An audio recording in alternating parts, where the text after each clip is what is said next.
الحمد لله رب العالمين والصلاة والسلام على سيد المرسلين أما بعد فأعوذ بالله من الشيطان الرجيم بسم الله الرحمن الرحيم الصلاة والسلام عليك يا رسول الله وعلى آلك وأصحابك يا حبيب الله الصلاة والسلام عليك يا نبي الله وعلى آلك واصحابك یا نور اللہ۔ گلدستہ درود و سلام صفحہ نمبر 39۔ حضرت سیدنا ابو عبداللہ محمد بن سلیمان الجزولی رحمۃ اللہ تعالی علیہ نے درود شریف کی بہت ہی جامع کتاب بنام دلائل الخیرات لکھی ہے، جو بہت ہی مشہور اور اہل محبت میں کافی مقبول ہے۔ یہی وہ حضرت شیخ جزولی ہیں رحمۃ اللہ تعالی علیہ جن کے متعلق یہ بات پائے ثبوت تک پہنچ چکی ہے کہ آپ کی قبر انور سے کستوری یعنی مشک کی خوشبو مہکتی تھی، کیونکہ آپ رحمۃ اللہ تعالی علیہ اپنی زندگی میں درود پاک بہت زیادہ پڑھا کرتے تھے۔ سبحان اللہ۔ درود پاک پڑھنے والوں کی قبر بھی مہک جائے گی اللہ کی رحمت سے۔ اور مدنی چینل کے ناظرین اور مدنی چینل کی ناظرات، 77 سال کے بعد آفٹر 77 ایئرز آپ کے جسد مبارک کو مقام سوس سے مراکش منتقل کرنے کے لیے قبر سے نکالا گیا، تو آپ کا کفن مبارک بوسیدہ نہ ہوا تھا، آپ کا جسم مبارک بالکل صحیح و سالم تھا۔ وصال سے قبل آپ نے داڑھی مبارک کا خط بنوایا تھا، ایسا لگتا تھا جیسے آج ہی خط بنوا کر لیتے، بلکہ کسی نے امتحاناً آپ کے رخسار مبارک کو انگلی رکھ کر دبایا، جب انگلی اٹھائی تو اس جگہ سے خون ہٹ گئی، جگہ سفید ہو گئی جیسے زندوں کا ہوتا ہے۔ پھر تھوڑی دیر کے بعد وہ جگہ سرخ ہو گئی، یعنی جس طرح زندوں کے جسم میں خون رواں ہوتا ہے اور دبانے سے یوں ہی ہوتا ہے۔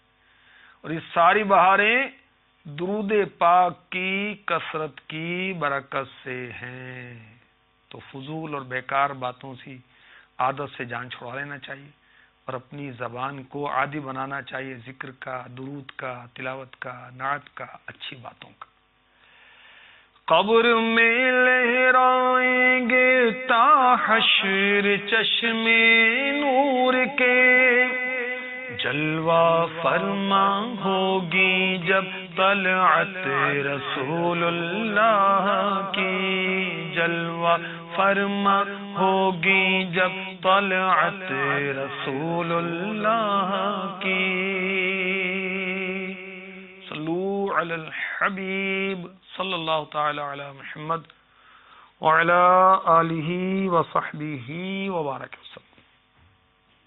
رابعہ بصریہ رحمۃ اللہ تعالی علیہا کی حکایات اور واقعات ہم اس سلسلے میں سنتے ہیں۔ پیارے آقا صلی اللہ تعالی علیہ وسلم نے فرمایا انما الاعمال بالنیات، اعمال کا دار و مدار نیتوں پر ہے۔ نیت المؤمن خیر من عملہ، مسلمان کی نیت اس کے عمل سے بہتر ہے۔ ثواب بڑھانے کے لیے بلکہ پانے کے لیے ہمیں ہر نیک اور جائز کام سے پہلے اچھی اچھی نیتیں کرتے رہنا چاہیے، اور جس قدر نیتیں یاد رکھیے زیادہ کریں گے اجر و ثواب بھی بڑھتا چلا جائے گا۔ ثواب بڑھانے کے نسخے امیر علیہ سنت کا رسالہ، یہ میں آپ کی ترغیب کے لیے عرض کرتا ہوں، 72 مدنی گلدستے ہیں اس کے اندر، یعنی کس کام سے پہلے کیا نیتیں کر سکتے ہیں، اسلامی بھائیوں اسلامی بہنوں کے لیے دونوں کے لیے مفید ہے۔ اس کو پڑھیے، انشاءاللہ ذہن بنتا چلا جائے گا۔ اس سلسلے میں اول تا آخری شرکت کیجیے۔ کس نیت سے؟ اللہ کی رضا کے لیے۔ کس نیت سے؟ ثواب کے لیے۔ پھر مزید اچھی نیتیں کیجیے، توجہ کے ساتھ سننے کی، جو نیکی کی دعوت دی گئی اس پر عمل کرنے کی، دوسروں تک پہنچانے کی، ادب کے ساتھ بیٹھنے کی، توجہ کے ساتھ سننے کی۔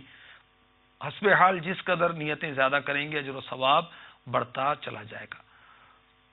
تذکرۃ الاولیاء میں رابعہ بصریہ رحمۃ اللہ تعالی علیہ کا ذکر خیر کثرت سے موجود ہے۔ اسی میں لکھا ہے کہ ایک بار بیماری قدم بوسی کے لیے حاضر ہوئی۔ حضرت سیدنا حسن بصری رحمۃ اللہ تعالی علیہ رابعہ بصریہ رحمۃ اللہ تعالی علیہ کی عیادت کے لیے تشریف لائے۔ یہ آپ کے پیر و مرشد ہیں، اور اسلامی بھائی ہو یا اسلامی بہن، اسے کسی جامع شرائط پیر سے بیعت ہونا چاہیے. اس کا دنیا میں بھی فائدہ ہوگا، انشاءاللہ آخرت میں بھی فائدہ ہوگا، استقامت ملتی، نیکیوں کی توفیق ملتی. آداب مرشد کامل مکتبۃ المدینہ کی کتاب ہے، اس سے آپ پڑھیے کہ پیر بنانا کیوں ضروری ہے، بیعت کرنا کیا ضروری ہے، مرشد کے حقوق کیا ہوتے ہیں، اس کے اوراد و وظائف دیے ہوئے پڑھیں تو اس کے کیا برکتیں ہوتی ہیں. تو بہرحال حسن بصری رحمۃ اللہ تعالی علیہ تشریف لائے تو ایک مالدار شخص کو روپوں کی تھیلی کے ساتھ رابعہ بصریہ رحمۃ اللہ تعالی علیہ کے دروازے پر روتے ہوئے دیکھا. اس رئیس نے کہا میں یہ رقم حضرت رابعہ بصریہ رحمۃ اللہ تعالی علیہ کی بارگاہ میں پیش کرنا چاہتا ہوں، لیکن مجھے یقین ہے کہ وہ کبھی بھی اس مال کو قبول نہیں فرمائیں گی. حضرت اگر آپ سفارش کر دیں تو شاید میرا یہ نذرانہ قبول ہو جائے. رابعہ بصریہ رحمۃ اللہ تعالی علیہ کے پاس حسن بصری رحمۃ اللہ تعالی علیہ پہنچے تو اس رئیس کی عرضی پیش کی. سیداتنا رابعہ بصریہ رحمۃ اللہ تعالی علیہ نے کہا میں جب سے خدا شناس ہو گئی ہوں، رب کو پہچان لیا ہے، اس وقت سے مخلوق سے کچھ لینا اور میل ملاپ ترک کر دیا ہے. اب آپ ہی سوچیں، جس رقم کے متعلق یہ علم نہیں ہے جائز ہے ناجائز، میں اس کو کیسے قبول کر سکتی ہوں؟ اللہ اکبر. غور کیجئے، مال آتا کس کو اچھا نہیں لگتا، مگر اللہ والے مال اور مالداروں کو لفٹ نہیں کراتے، خاطر میں نہیں لاتے. بعض بزرگوں کے تو احوال میں لکھا ہے کہ ان کے پاس آنے والوں میں سب سے ذلیل وہ ہوتا تھا کہ جو مالدار ہوتا تھا.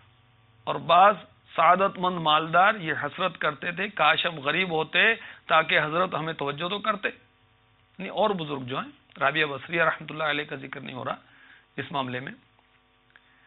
اور یہاں تو یہ ہوتا ہے کہ مالدار لوگوں سے تعلق بنانے میں مزہ آتا ہے، مالدار لوگوں سے رابطہ رہنے میں خوشی ہوتی ہے. غریب کا جنازہ کون پڑھنے جاتا ہے؟ مالدار کے جنازے میں وہ گاڑیوں کی لائن لگ جاتی. مالدار کی دعوت میں جانے کو دل چاہتا ہے کہ ذرا کھانے کو اچھا مال ملے گا اور ذرا کچھ تعلق بھی بن جائے گا، کوئی لنک پیدا ہو جائے گا، کچھ ہمیں بھی نذرانہ شکرانہ مل جائے گا. تو مال کے وبال سے شاید ہم خبردار نہیں. یہ امیر اہل سنت کا رسالہ خزانے کے انبار، یہ کاش ہم پڑھ لیں. ناظرین اور ناظرات دونوں پڑھیں اس کو، اسلامی بھائی بھی پڑھیں، اسلامی بہنیں بھی پڑھیں. مال کثیر تو ملا ہے، کہیں خفیہ تدبیر تو نہیں ہے. اس کا بیان اس رسالے کے اندر موجود ہے. گناہوں کو اچھا سمجھنا کفر ہے، اس کا بیان اس رسالے میں موجود ہے. آفات سے نجات پانے کا ذریعہ کیا ہے، اس کا بیان اس رسالے میں موجود ہے. مال جمع کرنے کی کیا صورتیں ہو سکتی ہیں اور مال جمع نہ کرنے کی کیا صورتیں ہو سکتی ہیں، اس رسالے میں لکھا ہے. انگوٹھی کے 17 مدنی پھول بھی اس رسالے کے اندر لکھے ہوں. اللہ ہمیں نصیب فرمائے. تو حلال مال جمع کرنا بے شک گناہ نہیں ہے، اور دولت مندی کی وجہ سے کسی مالدار کو گناہ گار ہم نہیں کہہ سکتے. اگر 100% حلال مال کے سبب کوئی مالدار بنا، اللہ تعالیٰ اور اس کے رسول صلی اللہ تعالی علیہ وآلہ وسلم کی فرما برداری کرتے ہوئے اس نے اپنا مال خرچ کیا تو گناہ گار تو کجا ثواب دارین یعنی دنیا اور آخرت کے ثواب کا حقدار ہے. تو مال حلال طریقے سے کمانا چاہیے اور بقدر ضرورت کمانے ہی میں عافیت ہے. امیر اہل سنت رسالے کے صفحہ نمبر 13 پر لکھتے ہیں حلال مال کا حساب ہوگا اور بروز قیامت حساب کی کسی میں تاب نہ ہوگی. امیر اہل سنت نے احیاء العلوم کے حوالے سے نقل کیا، حجت الاسلام حضرت سیدنا امام محمد بن محمد غزالی علیہ رحمۃ اللہ الوالی احیاء العلوم کی 3 جلد میں نقل کرتے ہیں قیامت کے دن ایک شخص کو لایا جائے گا جس نے حرام مال کمایا اور حرام جگہ پر خرچ کیا. کہا جائے گا اسے جہنم کی طرف لے جاؤ اور ایک دوسرے شخص کو لایا جائے گا جس نے حلال طریقے سے مال کمایا اور حرام جگہ پر خرچ کیا، کہا جائے گا اسے بھی جہنم میں لے جاؤ۔ پھر ایک تیسرے شخص کو لایا جائے گا جس نے حرام ذرائع سے مال جمع کر کے حلال جگہ پر خرچ کیا، کہا جائے گا اسے بھی جہنم میں لے جاؤ۔ پھر چوتھے ایک اور شخص کو لایا جائے گا جس نے حلال ذرائع سے کما کر حلال جگہ پر خرچ کیا، اس سے کہا جائے گا ٹھہر جاؤ۔ ممکن ہے تم نے طلب مال میں کسی فرض میں کوتاہی کی ہو، وقت پر نماز نہ پڑھی ہو، نماز کے رکوع و سجود اور وضو میں کوئی کوتاہی کی ہو، وہ کہے گا یا اللہ عز و جل میں نے حلال طریقے پر کمایا اور جائز مقام پر خرچ کیا اور تیرے فرائض میں سے کوئی فرض بھی ضائع نہیں کیا۔ کہا جائے گا ممکن ہے تو نے اس مال میں تکبر سے کام لیا ہو، سواری یا لباس کے ذریعے دوسروں پر فخر ظاہر کیا ہو۔ وہ عرض کرے گا یا رب میں نے تکبر بھی نہیں کیا اور فخر کا اظہار بھی نہیں کیا۔ کہا جائے گا ممکن ہے تو نے کسی کا حق دبایا ہو جس کی ادائیگی کا میں نے حکم دیا ہے کہ اپنے رشتہ داروں، یتیموں، مسکینوں، مسافروں کو ان کا حق دو۔ وہ کہے گا اے میرے رب میں نے ایسا نہیں کیا، میں نے حلال طریقے پر کمایا اور جائز مقام پر خرچ کیا اور تیرے کسی فرض کو ترک نہیں کیا، تکبر و غرور بھی نہیں کیا اور کسی کا حق بھی ضائع نہیں کیا، تو نے جسے دینے کا حکم دیا میں نے اسے دیا۔ پھر وہ سب لوگ آئیں گے اور اس سے یعنی مالدار سے جھگڑا کریں گے۔ وہ کہیں گے یا اللہ عز و جل تو نے اسے مال عطا کیا اور مالدار بنایا اور اسے حکم دیا کہ وہ ہمیں دے اور ہماری مدد کرے، اب اگر اس نے ان کو دیا ہوگا اور فرائض میں کوتاہی بھی نہیں کی ہوگی، تکبر اور فخر بھی نہیں کیا ہوگا، پھر بھی کہا جائے کہ رک جا، میں نے تجھے جو نعمت عنایت کی تھی، خواہ وہ کھانا تھا، پانی تھا یا کوئی سی بھی لذت، ان سب کا شکر ادا کر۔ اسی طرح سوال پر سوال ہوتا رہے گا۔ اللہ ہمیں بے سبب بخش دے، بے حساب بخش دے، حساب کی ہم تاب نہیں لا سکتے۔ احیاء العلوم میں امام غزالی رحمۃ اللہ تعالی علیہ نیک بندوں کے کثرت مال سے بچنے کی کیفیت بیان کرتے ہوئے نیکی کی دعوت دیتے فرماتے ہیں آپ کو ان نیک لوگوں کے طریقے کو اختیار کرنا چاہیے۔ اگر اس بات کو آپ اس لیے تسلیم نہیں کرتے کہ آپ اپنے خیال میں پرہیزگار، نہایت محتاج، صرف حلال مال کماتے ہیں، کمانے سے مقصود محتاجی، سوال سے بچنا، راہ خدا میں خرچ کرنا ہے، یہ ذہن بنا ہوا ہے کہ میں اپنا مال نہ تو گناہوں میں صرف کرتا ہوں، نہ ہی اس سے فضول خرچی کرتا ہوں، مال کی وجہ سے میرا دل اللہ تعالیٰ کے پسندیدہ راستے سے بھی نہیں بدلتا، اللہ عز و جل میرے کسی ظاہر اور پوشیدہ عمل سے ناراض بھی نہیں ہے، اگرچہ ایسا ہونا ناممکن ہے۔ بالفرض ایسا ہو تب بھی امام غزالی فرما رہے ہیں آپ کو چاہیے کہ صرف ضرورت کے مطابق مال پر ہی راضی رہیں اور مالداروں سے علیحدگی اختیار کریں۔ اس کا سب سے بڑا فائدہ یہ ہوگا کہ جب مالداروں کو قیامت میں حساب کے لیے روکا جائے گا تو آپ پہلے ہی قافلے کے ساتھ سرور کائنات صلی اللہ تعالی علیہ وسلم کے پیچھے پیچھے آگے بڑھ جائیں گے، اور آپ کو کن کو؟ جو حسب ضرورت مال کمائیں گے۔ آپ کو حساب و کتاب اور سوالات کے لیے نہیں روکا جائے گا، کیونکہ حساب کے بعد نجات ہوگی یا سختی۔ امام غزالی رحمۃ اللہ تعالی علیہ فرماتے ہیں ہمیں یہ بات پہنچی کہ نبی اکرم صلی اللہ تعالی علیہ وسلم نے فرمایا فقراء مہاجرین، مالدار مہاجرین سے 500 سال پہلے جنت میں جائیں گے۔ یہ حدیث پاک ترمذی کی ہے، حدیث نمبر ہے 2358۔ مجھ کو دنیا کی دولت نظر چاہیے، چاہے کوثر کی میٹھی نظر چاہیے۔ تو کاش ہمارے دلوں سے دنیا کی بے جا محبت، مال کی بے جا محبت نکل جائے۔ ایک بزرگ کا واقعہ یاد آ گیا۔ وہ بزرگ خانہ کعبہ کا طواف کر رہے تھے۔ خلیفہ وقت دوران طواف قریب ہوا اور عرض کی حضور کوئی حکم ہو تو؟ فرمایا کہ میں مسجد میں بات کرنا پسند نہیں کرتا. مسجد میں دنیا کی بات کرنا درست بھی نہیں. جب وہ بزرگ طواف سے فارغ ہوئے تو خلیفہ وقت نے باہر جب حضرت کو دیکھا تو عرض کی حضور اب ارشاد فرمائیے. تو بزرگ رحمت اللہ تعالی علیہ فرمانے لگے تم دنیا دو گے یا آخرت؟ اس سوال پر وہ خلیفہ وقت حیران ہو گیا. عرض کی حضور دنیا ہی دے سکتا ہوں. وہ بزرگ رحمت اللہ تعالی علیہ فرمانے لگے دنیا تو میں نے اپنے رب سے بھی نہیں مانگی، تجھ سے کیا مانگوں. اللہ اکبر. اور ہم جب دیکھتے ہیں کہ کوئی ایسا شخص مل گیا جس سے دنیا کا مال مل سکتا ہے، کوئی عزت مل سکتی ہے، کوئی منصب مل سکتا ہے، ہم تو فریفتہ ہو جائیں اس پر، اس کا بڑا ادب احترام بجا لائیں، بہت آنر کریں. مگر اللہ والے اللہ کی یاد میں مست و محو رہتے تھے.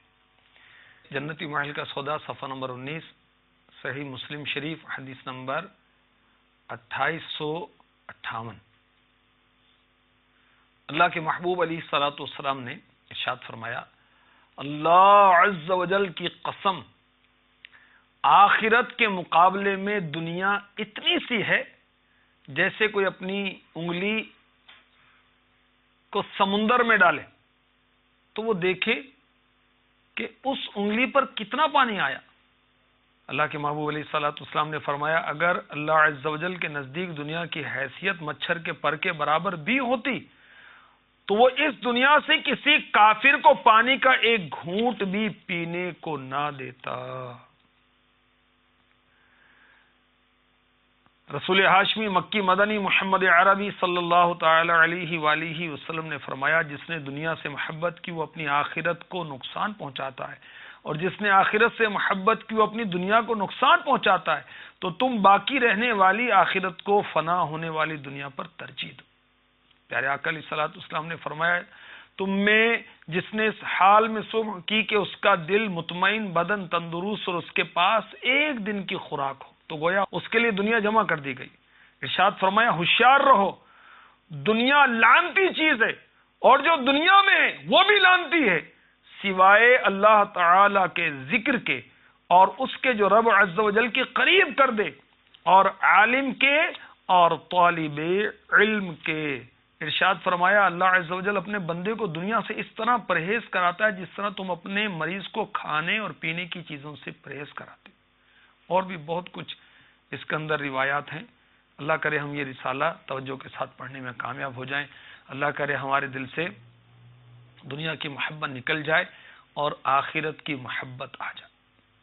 رابعہ بصریہ رحمۃ اللہ تعالی علیہا اللہ کی ولیہ تھی، ان کی کیا شان و عظمت ہے، سبحان اللہ. ایک مرتبہ رابعہ بصریہ رحمۃ اللہ تعالی علیہا نے اپنے والد سے کہا میں حرام سے ہرگز نہیں کھاؤں گی.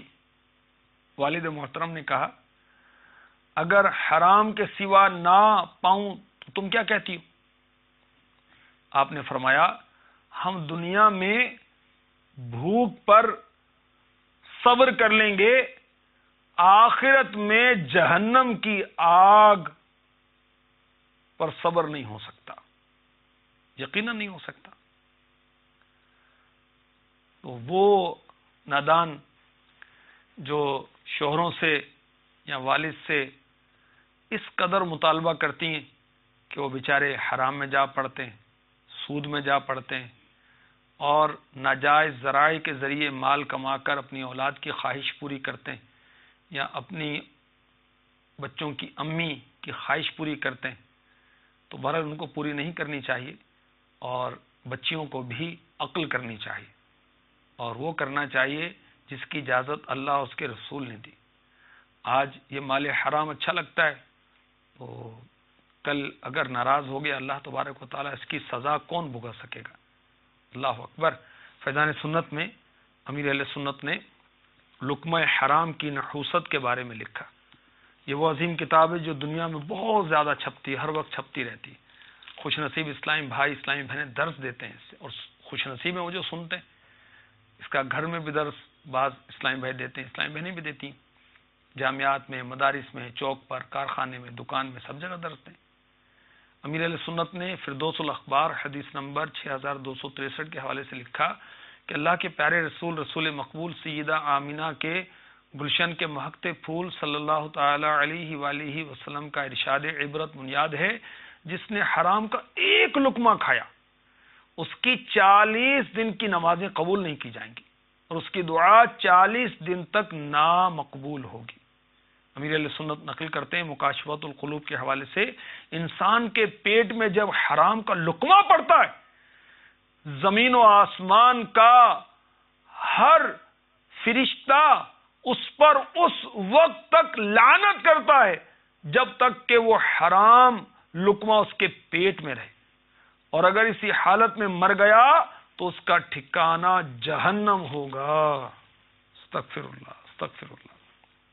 رابعہ بصریہ رحمت اللہ تعالی علیہا کی شان و عظمت کے کیا کہنے، کس قدر آپ صالحہ تھی، سبحان اللہ۔ دنیا سے کیسی آپ کی بے رغبتی تھی۔ صالح مری رحمت اللہ علیہ ایک مرتبہ آپ کو باتوں میں دنیا کا ذکر کرتے ہوئے سنا گیا تو رابعہ بصریہ رحمت اللہ تعالی علیہ نے فرمایا، صالح خاموش ہو جا، جو جس چیز سے محبت کرتا ہے اس کا ذکر بھی زیادہ کرتا ہے۔ یعنی آپ نے دنیا کی باتیں اور دنیا کا ذکر بھی پسند نہیں کیا۔ نیکی کی دعوت امیر اہل سنت کی بہت عظیم الشان تصنیف ہے، وہاں سے آپ یہ پڑھ سکتے ہیں کہ دنیا کیا ہے، دنیا کسے کہتے ہیں اور دنیا کی حقیقت کیا ہے۔ ایک مرتبہ سیدنا سفیان ثوری رحمۃ اللہ تعالی علیہ اپنے اصحاب کے ساتھ آپ کی خدمت میں آئے، کسی دنیاوی چیز کا ذکر شروع ہوا، وہ چلے گئے تو رابعہ بصریہ رحمۃ اللہ تعالی علیہ نے اپنی خادمہ سے فرمایا، جب بھی یہ شیخ ان کے اصحاب آئیں ان کو اب آئندہ آنے کی اجازت نہ دینا، کیونکہ میں نے ان کو دنیا سے محبت کرتے ہوئے دیکھا ہے۔ اللہ اکبر۔ یعنی دنیا کا تذکرہ بھی رابعہ بصریہ رحمۃ اللہ تعالی علیہ پسند نہیں فرماتی تھی۔ کچھ لوگوں نے آ کر آپ کی بارگاہ میں دنیا کا ذکر کیا اور مذمت کی، یہ احیاء العلوم میں امام غزالی رحمۃ اللہ نے نقل کیا تو رابعہ بصریہ رحمۃ اللہ تعالی علیہ نے فرمایا، خاموش ہو جا، اگر تمہارے دلوں میں اس کی جگہ نہ ہوتی تو تم کثرت سے اس کا ذکر نہ کرتے۔ سنو، جو شخص کسی چیز سے محبت کرتا ہے اسی کا ذکر زیادہ کرتا ہے۔ یعنی دنیا کے ذکر کو بھی رابعہ بصریہ رحمۃ اللہ تعالی علیہ پسند نہیں فرماتی تھی۔ کاش ہمارے دلوں سے بھی دنیا کی محبت نکل جائے اور اللہ کی محبت آ جائے، اس کے حبیب صلی اللہ تعالی علیہ وسلم کی محبت ہمارے سینے میں آ جائے۔ کاش میرے دل سے دنیا کی چاہت مٹا کر، یا اللہ میرے دل سے دنیا کی چاہت مٹا کر، یا اللہ صدقہ رابعہ بصریہ رحمۃ اللہ تعالی علیہ کا، میرے دل سے دنیا کی چاہت مٹا کر کر الفت میں اپنی فنا یا الہی، کر الفت میں اپنی فنا یا الہی، کر الفت میں اپنی فنا یا الہی، آمین بجاہ النبی الامین صلی اللہ تعالی علیہ وسلم۔